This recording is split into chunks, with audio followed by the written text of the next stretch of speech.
दो देश एक साथ आज़ाद हुए।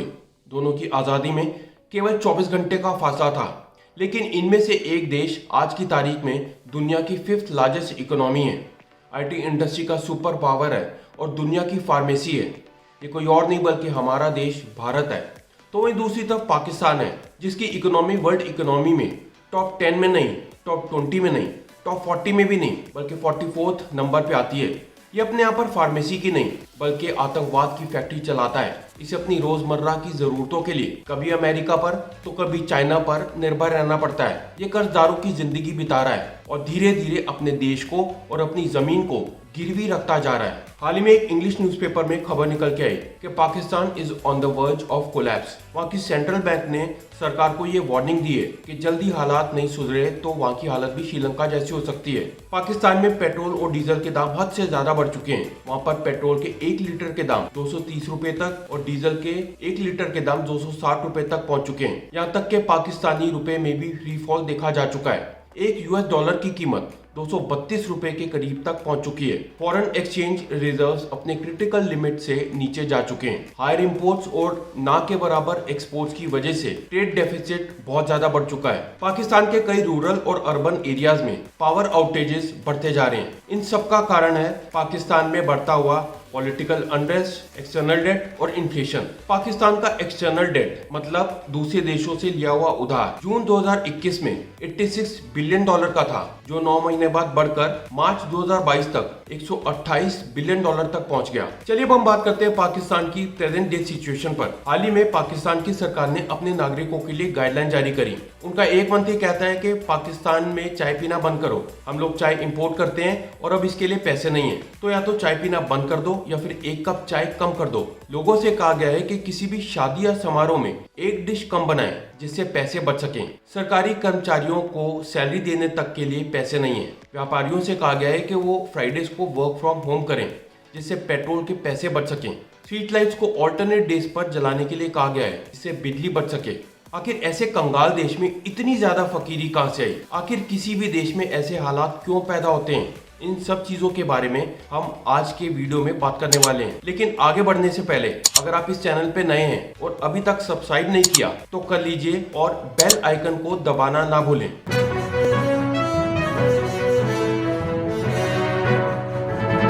किसी भी देश को इतना सक्षम होना चाहिए कि वो अपने खाने पीने की चीजों को या फिर जरूरत की चीजों को खुद ही पैदा कर सके और इसके लिए उसके पास प्रोडक्शन या फिर मैन्युफैक्चरिंग फैसिलिटीज होनी चाहिए। अगर इनमें से कुछ भी नहीं है तो फिर जेब में इतना पैसा होना चाहिए कि इन चीजों को बाहर से मंगवाया जा सके। अब अगर बाहर से मंगवाना है तो इसके लिए चाहिए पैसा, और पैसे का मतलब है फॉरेन एक्सचेंज रिजर्व। इसका मतलब है आपके पास डॉलर होने चाहिए। धीरे धीरे पाकिस्तान का हाल भी श्रीलंका जैसा होता जा रहा है। इनका फोकस खुद की प्रोडक्शन पे तो होता नहीं। इनकी ना ही कोई खुद की इंडस्ट्री है, ना ही मैन्युफैक्चरिंग। इन्होंने कभी भी किसी इन्वेस्टमेंट में पैसा नहीं लगाया। ले दे के इनके पास जो भी थोड़ा बहुत पैसा आता है वो या तो आतंकवाद में जाता है या फिर इनकी सेना ले जाती है। अब ये खुद की तो कोई भी चीज प्रोड्यूस नहीं करते, इसीलिए इनको सारी चीजें दूसरे देशों से मंगवानी पड़ती हैं। अब ये जो इनसे चाय पीने को भी मना किया गया है ना, वो भी इसीलिए क्योंकि 600 मिलियन डॉलर की चाय इंपोर्ट करते हैं। ये खुद की चाय तक उगा नहीं सकते, इसीलिए इन्हें चाय इंपोर्ट करने के लिए भी डॉलर देने पड़ते हैं। अब इनके डॉलर की संख्या कम पड़ रही है क्योंकि पहली बात ना तो इनके पास पैसा है और ना ही कोई काम धंधा। आप जानते हैं इनका काम कैसे चलता है? पहले तो ये अमेरिका से कर्जा लेते थे, लेकिन जब उसने मुंह मोड़ लिया तो फिर चाइना से कर्जा लेने लगे। वैसे तो इनका ओरिजिनल बाप भारत है, उससे कुछ नहीं कहते, हमेशा नया बाप बनाए फिरते हैं। इन्हें बाप बनाने का बड़ा शौक है। तो कुल मिलाकर अगर आपके पास फॉरेन एक्सचेंज की कमी है तभी ये सारी टेंशनें आती है। आप सभी जानते होंगे कि चाइना अपनी पॉलिसी के लिए बदनाम है। इसे डेट ट्रैप पॉलिसी भी कहा जाता है। अब ये काम कैसे करती है? दरअसल चाइना का फंडा सिंपल है। ऐसे देश ढूंढो जिसकी पॉपुलेशन कम हो, जहाँ पर लीडरशिप करप्ट हो और जहाँ पर डेवलपमेंट का काम कम हो। तो ऐसे देशों को ढूंढकर उन्हें कर्ज दो और उन्हें अपने कर्ज के जाल में फंसा लो। अब चाइना आपको ऐसी चीजें देगा जिसका कर्जा आप चुका ही नहीं पाओगे। पाकिस्तान के सारे मेजर इंटरनेशनल एयरपोर्ट्स चाइना के पास गिरवी पड़े हैं। लाहौर, कराची और इस्लामाबाद एयरपोर्ट्स का सारा रेवेन्यू चाइना के पास जाता है। पाकिस्तान की सारी बड़ी कमर्शियल चीजें चाइना के पास आ चुकी हैं। चाइना जब भी किसी देश को लोन देता है तो वो मार्केट रेट पर नहीं देता, बल्कि मार्केट रेट से डबल या ट्रिपल रेट पर देता है। जब कोई देश दूसरे देश को लोन देता है तो वो 1 या 1.5% के एनुअल इंटरेस्ट रेट पे देता है, लेकिन जब चाइना लोन देता है तो ये एनुअल इंटरेस्ट रेट 3% हो जाता है। अब चाइना से भी एक कदम आगे निकला सऊदी अरेबिया, क्योंकि ये जो हमारे पड़ोसी हैं सर्टिफाइड भिखारी, ये जब अपना कटोरा लेकर सऊदी अरेबिया के पास गए तो उन्होंने पाकिस्तान के आगे लोन के लिए कई सारी शर्तें रख दी। सबसे पहली शर्त ये थी कि इन्हें 100% टर्म्स एंड कंडीशंस माननी पड़ेंगी। अगर ऐसा नहीं हुआ तो इन्हें डिफॉल्टर घोषित कर दिया जाएगा। दूसरी शर्त ये थी कि इन्हें टाइम पर अपनी इंस्टॉलमेंट पे करनी पड़ेगी। अगर ऐसा नहीं हुआ तो इन्हें डिफॉल्टर घोषित कर दिया जाएगा। और तीसरी शर्त में सऊदी अरेबिया ने पाकिस्तान से कहा कि देखो भाई, अभी तो तुम IMF के मेंबर हो और इसी शर्त पर हम तुम्हें लोन दे रहे हैं, लेकिन अगर IMF ने तुम्हारी मेंबरशिप खत्म कर दी तो उस दिन हम तुम्हें डिफॉल्टर मान लेंगे और उसके बाद 72 घंटों के अंदर अंदर तुम्हें सारा पैसा चुकाना पड़ेगा। अरे भैया, इतनी सख्त शर्तें और इतनी करारी बेइज्जती किसी होम लोन या फिर पर्सनल लोन लेते वक्त भी नहीं होती। उसके बाद इंटरनेशनल कोर्ट ऑफ जस्टिस के नियमों के तहत नहीं, बल्कि सऊदी अरेबिया के खुद के कानून के तहत कोई फैसला होगा। अभी लेटेस्ट आपने CPEC के बारे में सुना होगा, चाइना पाकिस्तान इकोनॉमिक कॉरिडोर। ये एक ऐसा सपना था जो चाइना ने पाकिस्तान को दिखाया। पाकिस्तान को यकीन दिलाया गया कि इंफ्रास्ट्रक्चर का एक ऐसा जाल बिछेगा जिसमें रोड्स होंगी, पोर्ट्स होंगे, ये होगा वो होगा। अब इसके लिए चाइना ने पाकिस्तान से कहा कि वो कर्जा ले ले। अब जियोपॉलिटिक्स में एक बड़ी अजीब चीज होती है, कर्जा 1 या 2 व्यक्ति लेते हैं लेकिन चुकाता पूरा देश है। पाकिस्तान के साथ भी कुछ ऐसा ही हुआ। धीरे धीरे CPEC को चुकाने के चक्कर में और कई दूसरी चीजों के चक्कर में पाकिस्तान बर्बाद हो गया। आज अगर हम पाकिस्तान को चाइना का अलग राज्य भी कहें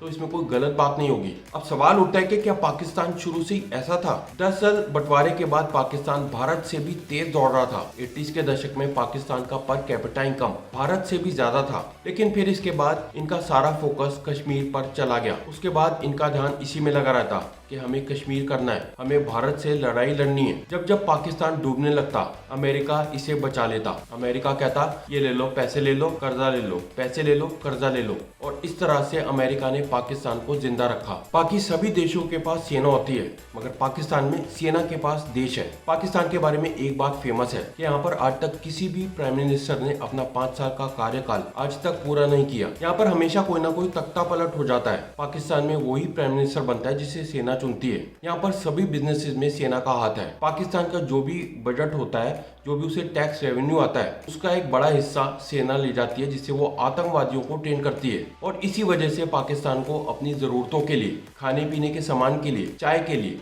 दूसरे देशों से कर्जा लेना पड़ता है। और ये कर्जा इतना बड़ा होता है कि पाकिस्तान का सबसे बड़ा खर्चा इसका ब्याज होता है। तो इस तरह से पाकिस्तान की इनकम का एक बड़ा हिस्सा ब्याज ले जाता है और बाकी का बचा हुआ सेना ले जाती है। IMF पाकिस्तान को 14 बार बेल आउट कर चुका है। अब ये जो IMF है, ये अमेरिका की एक संस्था है जिसे अमेरिका ने इसलिए रखा हुआ है ताकि वो दूसरे देशों को बचा सके कि जाओ बेटा उठो, वो देश डूब रहा है, उसे बचा लो। जरूरत से ज्यादा खर्चा कर लेना और फिर कटोरा लेके घूमना किसी इज्जतदार व्यक्ति को तो शोभा नहीं देता। मगर पाकिस्तान का क्या है, ये तो कई बार IMF के आगे कटोरा लेके भीख मांग चुका है। लेकिन इस बार पाकिस्तान बुरा फंसा है, क्योंकि जिस सेठ से पाकिस्तान ने कर्जा लिया है वो अमेरिका नहीं बल्कि चाइना है। चाइना अपने सगे वालों को नहीं छोड़ता तो पाकिस्तान क्या चीज है। चाइना महंगे रेट पर लोन देता है, अपना इंटरेस्ट नहीं छोड़ता, इंस्टॉलमेंट्स को डिले नहीं करता, और अगर पाकिस्तान से नहीं हो पाया तो ये पोर्ट दे दो, वो पोर्ट दे दो, करते करते एक दिन चाइना पाकिस्तान पर पूरी तरह से कब्जा कर लेगा।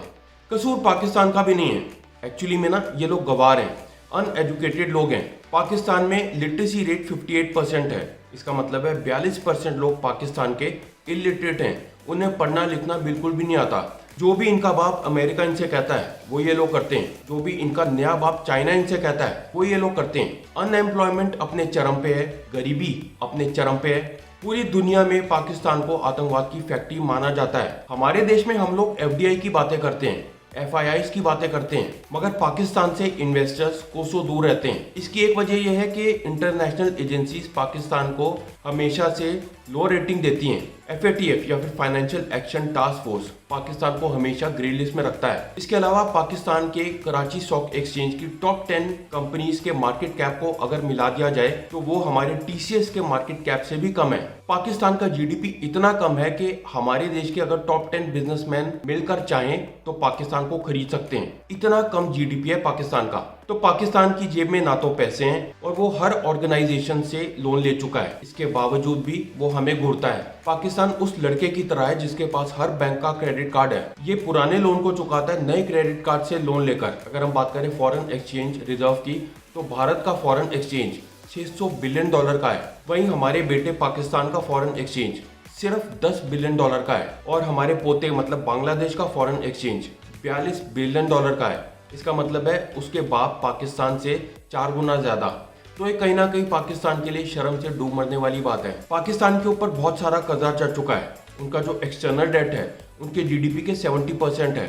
अगर आप इसे कंपेयर करें श्रीलंका से, तो वहां पर एक्सटर्नल डेट उनके जीडीपी के 120% था। आईएमएफ पाकिस्तान को 13 बार बेल आउट कर चुका है। एक बार फिर से पाकिस्तान ने आईएमएफ के आगे मदद की गुहार लगाई है, लेकिन इस बार आईएमएफ ने पाकिस्तान के सामने कुछ शर्तें रखी हैं। जैसे पाकिस्तान को अपने यहाँ पर कुछ ट्रेड रिफॉर्म्स लाने पड़ेंगे, अपने यहाँ से सब्सिडीज हटानी पड़ेंगी। इसके अलावा और भी कई तरीके हैं जिनसे पाकिस्तान कंगाल होने से बच सकता है और एक मुख्य कारण है गधे।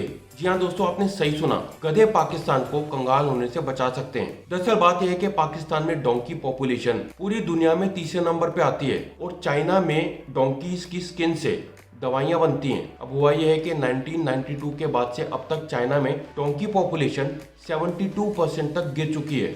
अब चाइना दूसरे देशों से डोंकीज को इंपोर्ट कर रहा है। यहीं पर पाकिस्तान के पास एक मौका है कि वो अपने यहाँ से गधों को चाइना में एक्सपोर्ट करके फॉरेन एक्सचेंज कमा सकता है। पाकिस्तान को अपने यहाँ पर एनर्जी और पावर सेक्टर्स में से सब्सिडीज को हटाना पड़ेगा। इसके अलावा उसे अपनी इंडस्ट्री और मैन्युफैक्चरिंग फैसिलिटीज को एनकरेज करना पड़ेगा ताकि आने वाले समय में वहाँ पर एक sustainable export oriented economy develop हो सके। इसके बाद वहां पर एक्सपोर्ट्स बढ़ सकेंगे, ट्रेड डेफिसिट कम होगा और फॉरेन एक्सचेंज में बढ़ोतरी होगी। मगर इन सबसे ऊपर एक सॉल्यूशन ये है कि पाकिस्तान को अपनी धरती पर आतंकवादी गतिविधियां बंद करनी होंगी। उससे दूसरे देशों की बर्बादी से ज्यादा खुद की डेवलपमेंट पर फोकस करना होगा। अगर आपको ये वीडियो अच्छी लगी हो तो इसे लाइक करें, शेयर करें और चैनल को सब्सक्राइब करें। मिलते हैं मेरे एक और ऐसे ही इंटरेस्टिंग और इन्फॉर्मेटिव वीडियो के साथ। तब तक के लिए टेक केयर एंड जय हिंद।